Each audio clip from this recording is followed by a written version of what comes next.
Hello, real estate friends.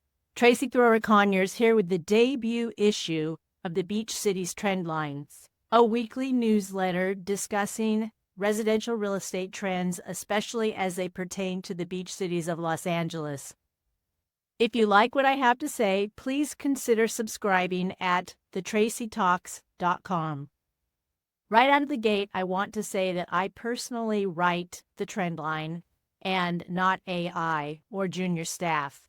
Anytime I do use AI or somebody else for a segment, I will specifically let you know, but this content is my own. This week, the big trend on my mind is the sweeping changes coming to real estate as a result of the recent commission lawsuits.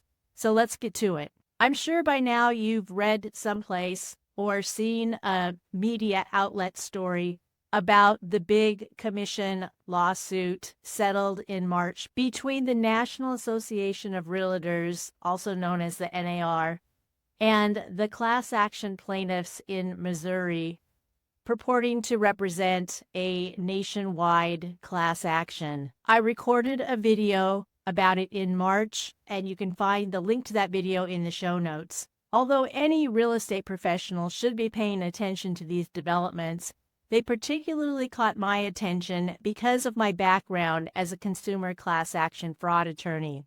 I started my career quite a while ago as an attorney working in the class action segment of the industry on the plaintiff side. So I have a unique perspective on how these class action attorneys work when they bring these lawsuits. Also, because of this unique skill set, I've been watching my adopted real estate industry for the last 22 years with a different perspective than a lot of agents. I have more than a few opinions about bad practices in the industry. I definitely have opinions about these recent lawsuits. Personally, I think this settlement sucks for everybody. It sucks for sellers, it sucks for buyers, it sucks for agents. It certainly is not going to make quality transactions any cheaper. No, costs are not going down as suggested by the mainstream media. Costs are just going into a gaping black hole, which should be the opposite of what any consumer fraud attorney would want. But enough about my opinions. Today, my objective is to just bring you up to speed on where we are and what has transpired since my last update in March. So where are we today? Since March, the class action has been preliminarily approved by the judge, and the government has come out swinging its big hammer, despite the fact that it had a chance to make its own changes in another lawsuit with the NAR, but failed to do so, and in fact settled that case without making any changes. The new DOJ threats are in complete contradiction to the terms of that particular settlement and raise a whole host of problems that we'll have to save for another day to talk about. To recap the marquee points from the class action settlement, there are three main points. One, commission offers to buyer agents, a longtime staple in our industry, can no longer be shown in the MLS. Second, going forward, buyers must sign representation agreements with their agents to receive services. And third, said representation agreements must spell out commissions negotiated between buyers and their agents, and put the buyer ultimately on the hook for paying those commissions. It sounds pretty simple when everything is condensed to 3 points, but this is a seismic shift in our industry, and as I'll explain in a minute, one that doesn't really help anybody. Buyers have historically worked more casually with their agents, and the agents were compensated by sellers for their services pursuant to the terms of the listing agreement and the offer of compensation in the MLS. Now there will be no uniformly and maybe no publicly offered compensation, and buyers may find themselves having to come to the closing table with yet one more chunk of cash to close their transaction. Okay, so who wins? The mainstream media and even our president crowed that this this lawsuit was going to result in making home buying cheaper and more affordable. In what alternate universe, I don't know. Good agents aren't coming to work for substandard compensation. The more likely outcome is that buyers will skip representation or find themselves with only bottom-tier agents available to represent them. In my humble opinion, this sounds like a recipe for litigation. And who does litigation benefit?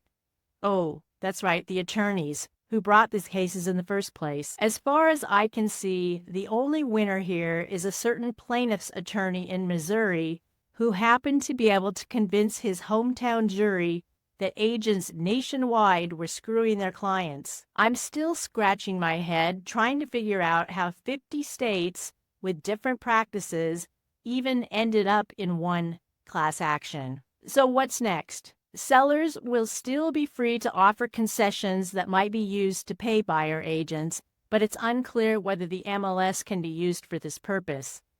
Certainly, buyers can ask for concessions as part of their offer, regardless of what the seller might have publicly offered. Certainly, buyers can ask for a concession in their offer, no matter what has been otherwise offered by the seller. Not every seller will agree that it's in their best interests to pay the buyer's agent. Sellers have gotten very comfortable with their superior bargaining positions with our long-running sellers market.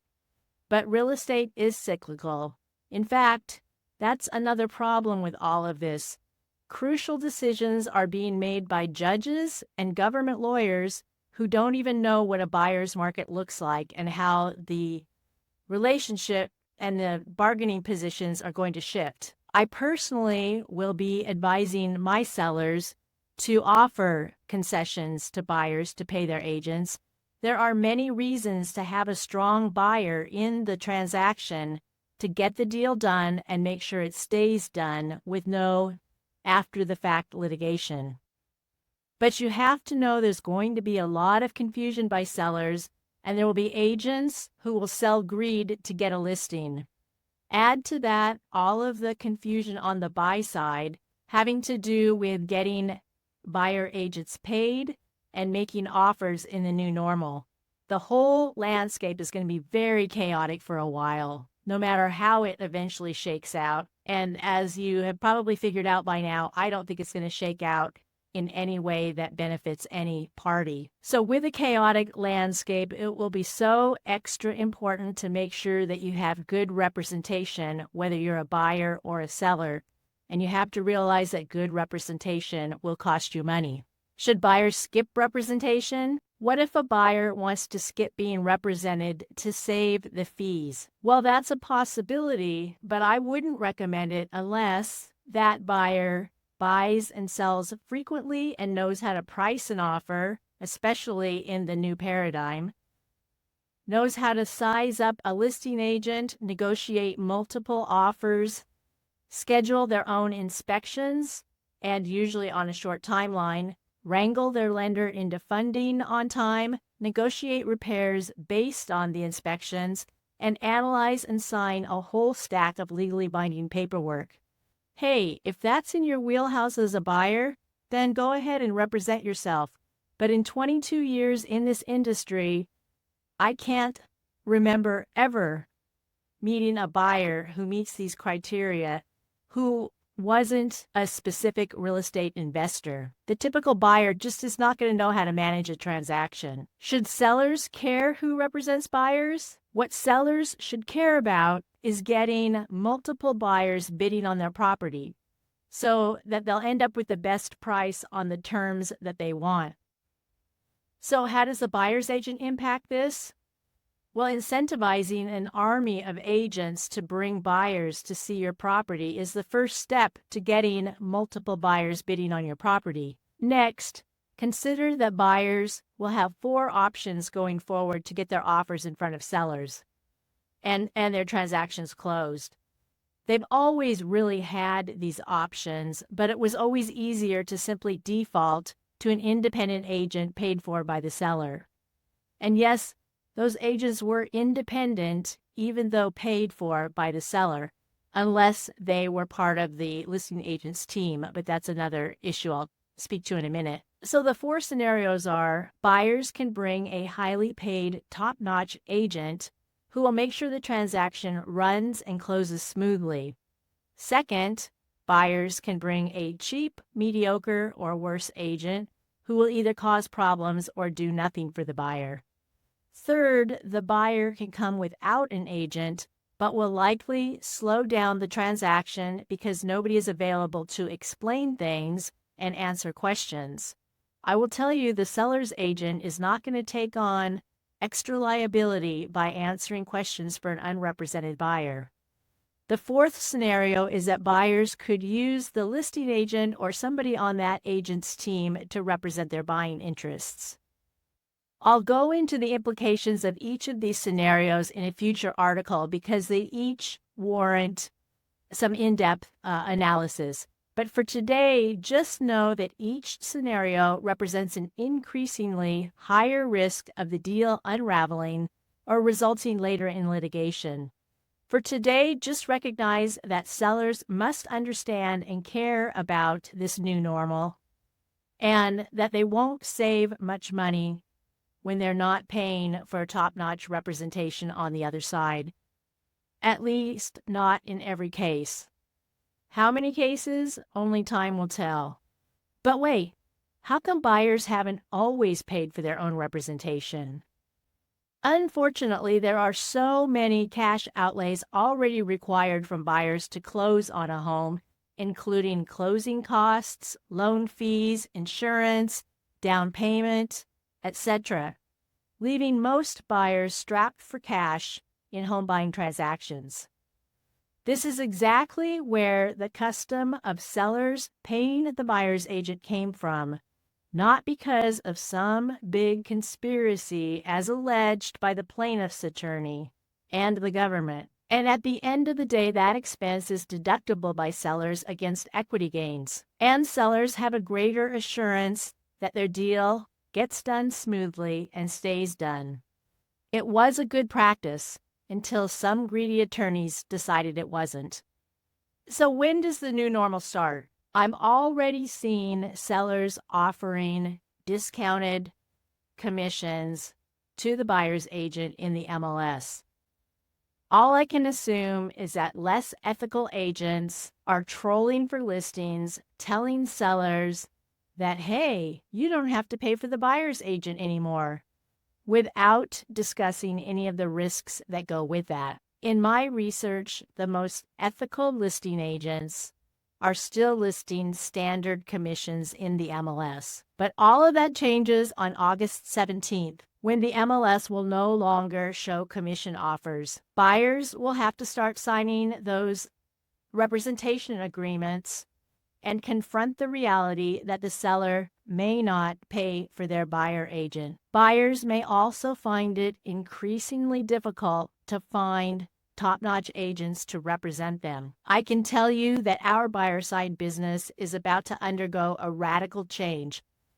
A change that I'm pretty excited about, but it's going to be very different than anything that people have seen so far. And we'll be rolling out details about that new program in the coming weeks. So mark your calendars. If you're a buyer, you have a little over 2 months left to get yourself into a transaction knowing that the seller is going to pay for your agent. Next week, I'm going to talk more about the winners and the losers in the new paradigm. If you have questions about the newsletter this week and how the new rules are going to impact your own plans to buy or sell a home in the beach cities of Los Angeles, I invite you to drop by my Zoom office hours. I offer those office hours every Thursday from 10 a.m. to noon and on Sundays from 10 a.m. to 1 p.m. I'll leave a link in the show notes on how to find me, but the link is siliconbeachzoom.com. That will land you in the Zoom waiting room, and as soon as I finish with the person ahead of you, I will admit you to the room. This protects everybody's privacy, so I hope you'll understand if you have to spend a few minutes in the waiting room. Specific community trend lines, as far as buying and selling information and recent sales, those are all available on request. The written version of the newsletter this week shows listing inventory is up in almost all communities, but so is median price. Those are usually two contrary indicators, but what's going on is there's very little inventory, which keeps the price climbing, but there are fewer buyers willing to take on big mortgages right now to buy those listings. I did mention this earlier, but I want to reiterate that my team and I have been working very hard on our new initiative in response to these changes coming in August. I can't mention the details yet, but we're super excited about the new initiative. And there's a link in the show notes where you can sign up to get early notification of this new program. I also want to mention a couple of headlines that caught my attention last week. First, Microsoft removes portal data from Bing Real Estate after outcry. Another headline is weekly mortgage rates dip and home price gains soften. Okay, that's a national story, and as I mentioned a minute ago, that's not what we're seeing in the beach cities. So all the more reason to read the national stories to understand what's going on in the biggest picture, but you definitely want to know the local trend line on all the issues. Another headline, U.S. job creation exceeds forecasts and signals delays in rate cuts. But I've also seen follow-up stories saying that maybe the numbers are not what they appear. People are leaving full-time jobs and coming back into the market in part-time jobs, which I thought was interesting because that's kind of consistent with where our aging population is. Maybe we're going to find out that the jobs report should not be keeping the rates high. More on that, in coming weeks. What else? A nice article on how much longer will we have to deal with higher mortgage rates, and it's all tied to inflation. So when they can figure out how to get our economy back on track after the once in 100 years pandemic, then maybe things will smooth out a little bit. Oh, and the last headline that caught my attention was the number of homes for sale is increasing. But as I'm finding in my own local research, the number is increasing because homes aren't moving, not because there's a big flood of listings coming on the market. Check out the written newsletter for the links. There is a link to the written newsletter in the show notes. Also in the written newsletter are links to social platforms and real-life events where I will be hanging out in the coming weeks. If any of those communities are places that you hang out, I hope that you'll stop me and say hi. Until next week, be well, and please tell a few friends about the debut of the Beach Cities Trendline. Trend lines are fundamental to choosing home buying and selling negotiation strategies. Anybody with plans to buy or sell this year will want to join us in this conversation.